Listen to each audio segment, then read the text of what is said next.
Did you see Emmy got assaulted at TwitchCon? Yes. I mean, it's horrible. It's horrifying. It's exactly what, you know, Cutie, Valkyrie, Pokemon were talking about. Emiru got assaulted by a random stalker at her meet and greet at TwitchCon. Trigger warning. Security pushed the perpetrator away, but then turned back and allowed the man to walk away. Emiru comes back shortly and continues meeting the fans. And that's crazy that like she still went into it. So here she is at her meet and greet. And then some guy just like forcibly tries to hug her and then and kiss her. It's sexual assault. For the record, what should be happening in this situation is that you don't just let this person walk away or like ban them from the convention. You actually ban them from freedom. You ban them from walking around freely by fucking arresting them, because that's precisely what it is. What are we doing here? Like, because Twitch was like, oh yeah, I'm so sorry that this happened. We banned the person from the platform and we banned them from the convention. And it's like, ban them from being free. Ban them from being a free person that gets to walk around freely. I'm not like a very draconian person at all, but like, you know, something should be happening in terms of apprehension, right? Am I crazy? That's like a pretty basic demand, right? This was a big problem last TwitchCon as well. Last TwitchCon, there were a lot of people who were trying to do fuck shit. Like a lot of kick streamers were like trying to get clips off to the best of their ability. Nick Pollum and I believe it was Nick and Wake, right? That got like also sexually assaulted by some random fucking kick streamer. And I don't necessarily know how to fix this convention stuff. Like, I don't know how you fix it. I don't know how you deal with it, because like, what are you supposed to do? Like a psych evaluation before you decide whether or not someone is allowed at the convention or not? Like, I don't know. But anyway, here's the video. His security comes in and just pushes him off. Whoa. And takes him away, and then another staff takes Emiru away as well. Then the security rushes back to Emiru to make sure that she's okay. But in the process, I guess like they just kind of let him go, which is crazy. That's Emiru's security guy, not Twitch. Yes. What the fuck just happened?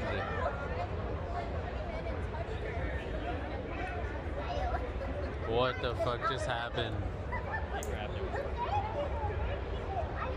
People are saying dude pulled a weapon. No, I think it was a pen. There is also a literal culture around some streamers that actively either try to do this. There is a culture around streamers promoting this shit, for the record. You know, from my own personal experiences when I was at the DNC, like there is, I mean, Destiny literally fucking egged this shit on and has at times straight up said, you know, Hasan deserves to be shot and killed. And he has actually promoted people in his community that have approached me in different instances. Frogan has been harassed by another one of Destiny's friends and content creators as well. You do, I do not. There is not a single instance where I have ever fucking thought that this was appropriate, especially because not only do I sometimes am on the receiving end of this shit, I also think it's like a objectionable behavior. It's horrible behavior. Like, there are literal content creators who unironically do this kind of shit and promote this kind of shit. And it's really fucking gross. There are content creators who themselves engage in this kind of behavior as well. Now, obviously, there's a difference between like a content creator that knows the other content creator and is like on, you know, friendly with the other content creator and they're like collaborating or whatever, versus like a random content creator who is just like stalking someone. That's the difference. Like, there are people who get stalked pretty fucking aggressively. As I say all the fucking time, like, women have it the worst on the internet. There are unhinged stalkers that go crazy over this shit. And there are a lot of like Discord servers and like cyber stalking groups that are dedicated to female content creators especially. And in those cyber stalking communities, there's like this weird environment where people will justify this kind of behavior. It's incredibly weird. It's incredibly scary. And it is incredibly fucked up. There are female content creators who've been killed all around the world. There was one recently in Korea that was assassinated by a fucking stalker. There was one in Mexico that was assassinated by a stalker. And of course, here in the United States of America, we have Christina Grimmie, the famous story of Christina Grimmie as well. So like, it is so crazy. Korean streamer Yoonji Ah has been found dead after attacked by a longtime viewer who donated almost 70,000 to her. The incident occurred after she tried to cut ties with a man in his 50s. Not only is it completely unacceptable, but I think we really need to reevaluate the culture around this type of stuff. We really need to reevaluate the culture around this type of shit and reconsider how some content creators do egg this shit on. There are content creators out there who absolutely promote this kind of behavior within their own communities. There are content creators who basically, they call it A-logging, like the lolcow shit, the A-logging shit. There are entire streamer content creator communities that are dedicated to doing this kind of stuff, obsessively stalking people and using their community to do that, and then having like real life impact as well, on top of like the normalization structure that fucking exists on the internet when content creators are doing it, where it makes people feel more comfortable behaving in this kind of way. Here's EMIRU'S statement. She says, "Hello everyone, I'm okay, and thank you all for the kind messages. Sorry I cannot respond to them all. Yesterday, the man who assaulted me was allowed to cross multiple barriers at TwitchCon and even in front of another creator's meet and greet to grab me in my face and try to kiss me. Fortunately, he wasn't able to, but a lot of people have pointed out that it could have been a lot worse. I'm obviously shaken up by what happened, and it's not the first time I've dealt with something like this, but to tell you honestly, I'm a lot more hurt and upset by how Twitch handled it during and after the fact. Like I said, I don't understand how he was allowed to make it to me in the first place. The security in the clip who reacts is my own security. It's true. My favorite and usual security guard was banned for holding a stalker's arm to bring him to the police at a past TwitchCon. However, there were at least 3 or 4 other TwitchCon security staff in the area who did not react and let the guy walk away, as you can see in the clip, since they don't even appear in the frame. LOL. The woman who was walking me away is my own personal manager, and behind the booth, the only 2 people who were checking in on me and comforting me were her and my friend. None of the TwitchCon staff came to ask what happened or if I was okay. My friend who was present told me Twitch security were also behind the booth afterwards, joking about how they didn't even see what happened and immediately laughing and moving on to talking about something else. So if no one was checking if I was okay or if I needed anything and they let the guy run away initially, I have no idea what anyone hired to keep the event safe was doing, lol. In Twitch's statement, they said that the guy was immediately caught and detained. I'm sorry, but that is a blatant lie. He was allowed to walk away from my meet and greet, and I didn't hear he was caught until hours after he attacked me, and it felt like this only happened because of my manager pressing for it, not because TwitchCon staff present thought it was a big deal. That is insane. I have a lot more I want to say, but I will say it on stream later today instead of writing a book on here. Thank you guys again. Sorry you all had to see that. This is definitely my last TwitchCon, and as sad as me to say, as a 10-year off and on attendee of TwitchCon, I think other creators should seriously consider not attending in the future. I did not feel cared for or protected, even bringing my own security and staff. I can't imagine how creators without those options would feel. Stay safe, y'all. Everything is going to be okay. The reality of the matter is, every content creator, no matter how big or small, especially female content creators, know that this is the reality. Know that this is something that can happen.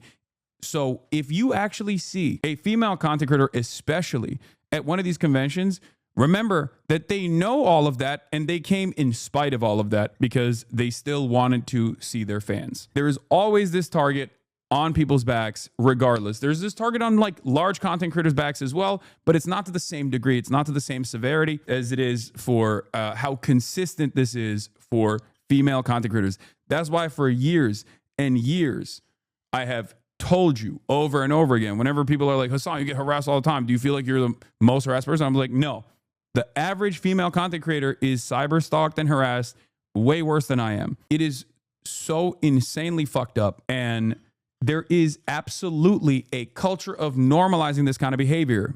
You need to understand. There are people who literally get together in cyber stalking forums and in cyber stalking Discord servers, and they literally talk to one another about how perfectly valid this obsession is. And this obsession, when paired up with a lot of people who have a lot of mental illness, actually ends up turning into situations exactly like the one that EMIRU encountered. So just remember that. And there are abso-fucking-lutely content creators who egg this shit on. It's a massive, massive problem. And when content creators actually lean into this in any way, shape, or form, they normalize this kind of behavior. They normalize the cyber stalking. They normalize, or when content creators themselves do it, like a lot of kick streamers have basically made it their content to behave like this. Like a lot of smaller streamers that want to make a name for themselves have turned around and made it their literal fucking content to behave like this, it ends up creating a permission structure where this kind of activity is not seen as freak shit, and there is no pushback, and it becomes a situation that is like impossible to contend with. There's also a environment of there's an environment of misogyny as well. It's everything. It's rape culture. It's misogyny. It's everything that intersects. Anything for the clip seems to be the norm right now, and it's fucking gross. Yeah. And I think a lot of people forget that, like, the people in front of the camera are also human beings. I know it comes across as though that is not the case, because you're like, oh, you guys are profoundly fortunate.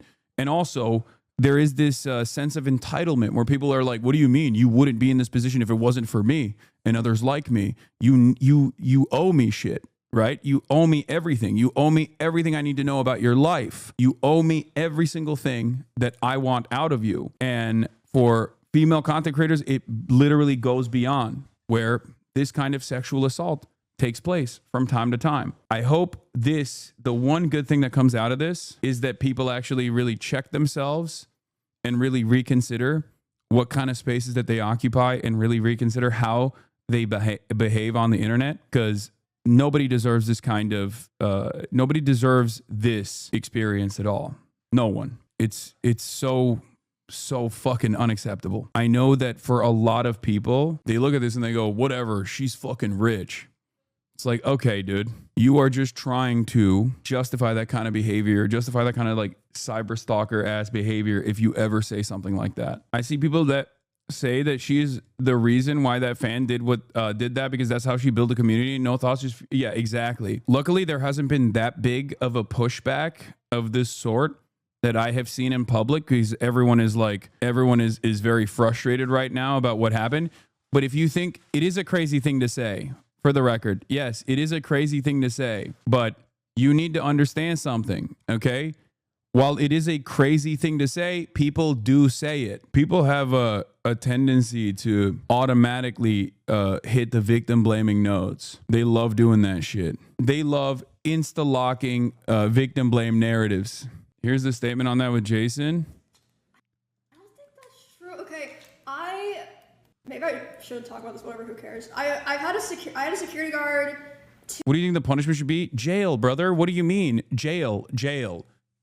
Sexual assault equals jail. Okay. Cyber stalking should also have some kind of fucking penalty, at least like mental health evaluation and mental health treatment, and then actual physical stalking in the real world, even before the sexual assault, should also have some kind of repercussions. But this is the maximalist thing that you can do. This is he sexually assaulted her. He should be in jail.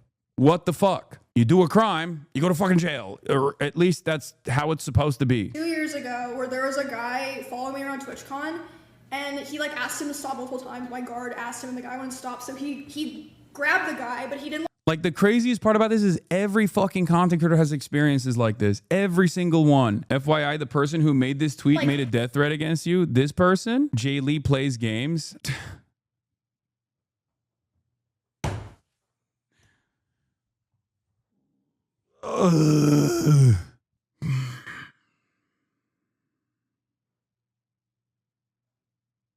I mean, this is a part of that same culture of normalizing this kind of behavior, for the record. This plays a role, okay? This plays a role in normalizing this kind of behavior, especially if you're a fucking content creator and you have some semblance of a community.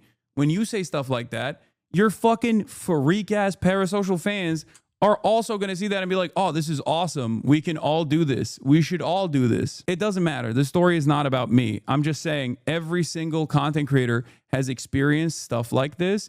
And the content creators themselves that also lean into stuff like this guy apparently, don't realize that they're also participating in this culture, and they're expanding the permission structure for people to do this kind of thing. You are emboldening the fucking freaks. You are behaving like a freak yourself, and you are also emboldening the fucking freaks. The internet did not invent this issue. The internet simply streamlined this issue. And over the last couple of years, I would go so far as to say that, especially with Twitter becoming 4chan poll openly, it has made people feel even more comfortable and confident behaving in this way. because people get rewarded when they behave this way on Twitter now. And that has had an impact on all of the other platforms as well. That has caused other content creators to also lean in on this kind of behavior, this kind of like antisocial personality disordered behavior. And all of that has made it infinitely worse. All of that has made things infinitely worse. Hurt him. He was just holding the guy until like the con security came. And then for some reason they're like, yeah, because your security guard touched him, he's like perma-banned from the venue forever. But he didn't even hit him or anything. He just like held him while they waited for like the police to come. And, what the fuck? And it was like my favorite security guard. I can't have him at TwitchCon anymore. I was just like, okay, like it was so sad because he did like everything. Why would the security guard be banned? Because the security guard apprehended a con attendee by the eyes of the Twitch executives, I guess. It's a unique situation because given that there are no safeguards around this sort of thing, and there is no like real legislation to try and deal with this sort of thing, you can't even fucking talk about it. Some content creators do talk about their own personal experiences every now and then, but most people don't. I'm telling you, what you hear from streamers about their stalkers or about incidents like this, whether it be cyber stalking or directly like physically stalking or directly physically assaulting someone, sexually assaulting them, what you see and what you hear is simply the fucking tip of the iceberg. Same thing goes with swatting. Same thing goes with cyber stalkers and real life stalkers showing up at your house. People don't talk about it. And the reason why content creators don't talk about it, the dark side of Twitch streaming in general, is because there's not really too much you can do about it. And because there's not really too much you can do about it, when you talk about it, it amplifies it.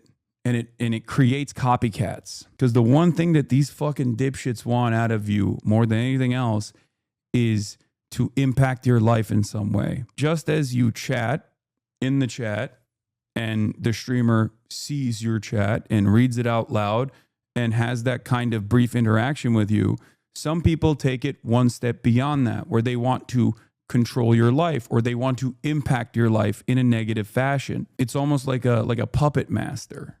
People do this kind of thing because they want some power over you. They have a sense of unearned entitlement over everything that you are, your physical person. And on top of that, they want to control your life. They want to make sure that they can impact your life in a significant fashion. It is deeply disturbed.